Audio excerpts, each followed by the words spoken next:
नमस्कार, आपण पाहत आहात नॅशनल क्राईम वॉच न्यूज। पुढील बातमी गुजरातमधील अहमदाबाद येथील साबरमती कालीगाम रेल्वे यार्डमध्ये मंगळवारी जुलै 14 उभ्या असलेल्या एका रिकाम्या प्रवासी रेल्वे डब्याला अचानक आग लागली। आग लागल्यानंतर रेल्वे कर्मचाऱ्यांनी तात्काळ अग्निशमन दलाला माहिती दिली। घटनास्थळी पोहोचलेल्या अग्निशमन दलाने आणि रेल्वे अधिकाऱ्यांनी संयुक्तपणे आग आटोक्यात आणली। रेल्वे प्रशासनाच्या माहितीनुसार संबंधित डबा देखभाल आणि शंटिंगसाठी यार्डमध्ये उभा होता। आग लागली तेव्हा डब्यात कोणताही प्रवासी किंवा कर्मचारी नसल्यामुळे कोणतीही जीवितहानी झाली नाही। तसेच या घटनेमुळे रेल्वे वाहतुकीवर कोणताही परिणाम झाला नाही। प्राथमिक माहितीनुसार सकाळी सुमारे 11:55 वाजण्याच्या सुमारास डब्यातून धूर निघत असल्याचे रेल्वे कर्मचाऱ्यांच्या निदर्शनास आले।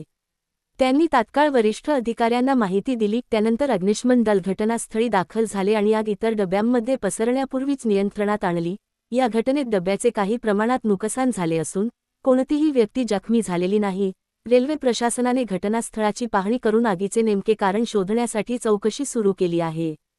प्राथमिक अंदाजानुसार शॉर्टसर्किट किंवा तांत्रिक बिघाडामुळे आग लागली असावी, मात्र अधिकृत तपास अहवालानंतरच कारण स्पष्ट होणार आहे।